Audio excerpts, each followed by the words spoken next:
Hello everybody les amis, salut, c'est Sébastien sur Actualia, Tech on YouTube et www.actualia.fr. Aujourd'hui, sur le chaîne de multimédia Actualia Tech, on va parler de la fin du thermique en 2035. Vous savez que l'Europe avait dit que, donc, en fait, tout simplement, avait tranché et avait dit, donc, qu'en 2035, c'était la fin, donc, de la vente des voitures thermiques.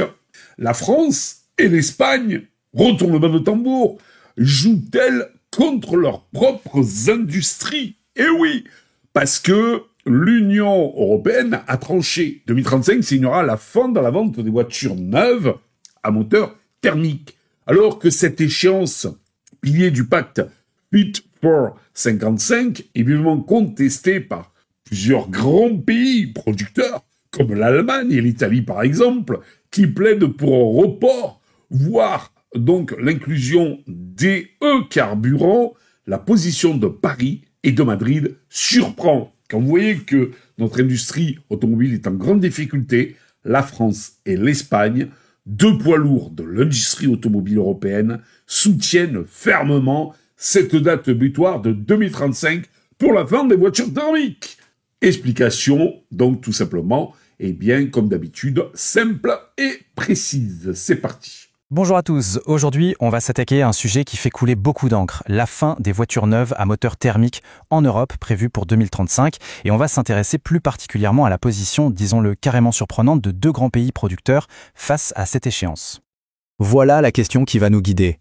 Parce que, oui, alors qu'on pourrait s'attendre à ce qu'ils montent au créneau pour défendre leur industrie, Paris et Madrid sont en fait de fervents défenseurs de cette date butoir. On va tenter de comprendre pourquoi ils semblent un peu jouer contre leur propre camp. Bon, pour resituer un peu les choses, tout ça vient du grand plan européen Fit for 55. Son but, réduire massivement les émissions de CO2. Et l'une des mesures les plus emblématiques, c'est cette fameuse date de 2035. Une date qui, on peut le dire, est loin de faire l'unanimité. Et là, on voit très bien qu'il y a une vraie fracture. D'un côté, on a des géants comme l'Allemagne et l'Italie qui freinent des quatre fers. Eux, ils aimeraient bien un peu plus de souplesse, notamment pour les carburants de synthèse. Et de l'autre, eh bien, on a la France et l'Espagne qui, ensemble, défendent bec et ongle ce cap très strict.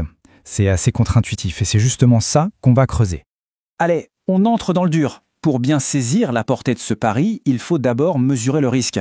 Et là, l'enjeu est colossal, puisqu'il touche directement l'un des piliers de l'économie de ces deux nations. Numéro 2, ce chiffre, à lui seul, il dit tout. L'Espagne, c'est le deuxième plus grand producteur de voitures en Europe, juste derrière l'Allemagne. Alors, voir le pays soutenir une mesure qui menace aussi directement sa position, ça a de quoi rendre perplexe, c'est le moins qu'on puisse dire. Il faut bien se rendre compte qu'on parle d'écosystèmes industriels gigantesques. La France, c'est le berceau de constructeurs mondiaux. L'Espagne, c'est une plaque tournante de l'assemblage en Europe. Et dans les deux cas, ce sont des centaines de milliers d'emplois, directs et indirects, qui sont en jeu. Voilà le véritable enjeu humain et économique. Et le point vraiment crucial à comprendre, c'est que le passage à l'électrique, ce n'est pas juste une petite mise à jour, c'est une révolution complète. On passe d'une mécanique très complexe avec plein de pièces qui a fait la fierté et la force de l'industrie européenne à une technologie beaucoup plus simple. Et là, toute la valeur se déplace vers un seul élément, la batterie. Et la conséquence, elle est là, sous nos yeux. Le risque, c'est tout simplement de perdre notre savoir-faire et la valeur ajoutée. Nos usines européennes pourraient devenir de simples coquilles vides, où l'on se contenterait d'assembler des kits venus d'Asie. C'est le scénario cauchemar de la désindustrialisation. Le risque industriel est déjà énorme, mais la plus grande menace, en réalité, elle vient peut-être de l'extérieur, d'un acteur qui, lui, n'a pas attendu pour prendre une longueur d'avance phénoménale dans cette course. En fait, la Chine n'est pas juste un concurrent de plus, elle a 10 ans d'avance sur toute la ligne, de l'extraction des minerais à la production en masse de batteries, jusqu'aux voitures finies qui déferlent déjà sur nos marchés, Pékin maîtrise absolument toute la chaîne, de A à Z. Cette phrase, issue des analyses sur le sujet, elle est vraiment parlante. Elle résume parfaitement la crainte géopolitique. En gros, en forçant une transition aussi rapide, la stratégie européenne pourrait, sans le vouloir, servir sur un plateau les intérêts de son plus grand rival économique. Au fond, le problème, c'est qu'on risque de simplement échanger une dépendance contre une autre, peut-être pire encore. L'idée était de se libérer du pétrole du Moyen-Orient, mais si c'est pour tomber sous la coupe technologique de la Chine, la question de notre souveraineté se pose de manière encore plus aiguë. Jusqu'à maintenant, on a parlé industrie, on a parlé géopolitique, mais il y a un troisième acteur dans cette histoire qu'on a un peu tendance à oublier et qui est pourtant au centre de tout, l'automobiliste. Et de ce côté-là, le moins qu'on puisse dire, c'est que le scepticisme est de mise. Les freins, on les connaît tous, ils sont bien réels. D'abord, le prix d'achat, qui reste un véritable mur pour une grande partie de la population. Ensuite, les aides de l'État, qui se réduisent comme peau de chagrin, une infrastructure de recharge qui n'est pas toujours au rendez-vous, et puis, soyons honnêtes, une technologie qui n'est tout simplement pas adaptée à tout le monde, surtout si on habite à la campagne. Et tout ça mis bout à bout, ça crée un vrai sentiment de contrainte. L'impression qu'on nous impose un choix technologique d'en haut, de manière un peu autoritaire, avant même que la technologie ou les prix soient vraiment mûrs. Le risque à la fin, c'est de créer une vraie fracture sociale entre ceux qui peuvent suivre et les autres. Bon, après avoir fait la liste de tous ces risques, industriels, géopolitiques, sociaux, on en revient à notre question de départ. Mais pourquoi ? Quelle est la logique derrière une stratégie qui, de prime abord, paraît si risquée ? Voilà, la question est posée. On a vu tous les arguments qui pèsent contre. Il est temps maintenant de regarder les arguments pour, ce qui motive vraiment les gouvernements français et espagnols. Alors, l'argument officiel, c'est celui de la marche forcée. L'idée, c'est qu'en mettant une date butoir très claire et non négociable, on force toute l'industrie à se réveiller et à innover à une vitesse record.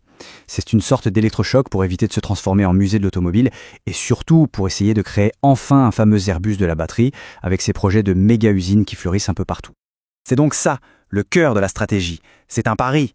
Le pari que l'industrie européenne, si on la pousse dans ses retranchements, peut rattraper 10 ans de retard technologique en moins de 10 ans.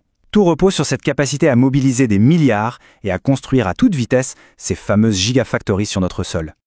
Au final, la meilleure image, c'est vraiment celle d'une partie de poker. La France et l'Espagne ont décidé de faire tapis, de tout miser sur cette transition accélérée. Si le pari est gagné, l'Europe peut effectivement devenir un leader de la mobilité du futur. Mais s'il est perdu, les conséquences pour notre industrie et nos emplois seraient absolument dévastatrices. Et on va se quitter sur cette question qui reste totalement ouverte. Est-ce qu'on assiste à un coup de génie stratégique, un choix courageux pour préparer l'avenir, ou alors est-ce un sacrifice un peu idéologique, un pari beaucoup trop risqué, peut-être déconnecté des réalités du terrain ? L'avenir nous le dira et probablement plus vite qu'on ne le pense. Merci de nous avoir suivis. Si vous avez aimé cette vidéo, abonnez-vous, mettez un pouce en l'air et partagez cette vidéo. Merci, cela fait toujours plaisir.